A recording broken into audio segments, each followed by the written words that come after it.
This test is conducted at approximately 11:30 each Wednesday morning, weather permitting. If this had been an actual emergency weather situation, the warning alarm would have been followed by an actual watch or warning. Reception of this broadcast and the warning alarm will vary at any given location.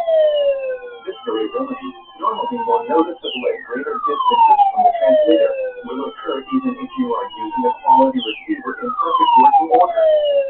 To provide the most consistent warning service possible, the warning alarm will normally be activated for warnings in selected watches within a 40-mile radius of the brass-down bulb Blue Ridge transmitters.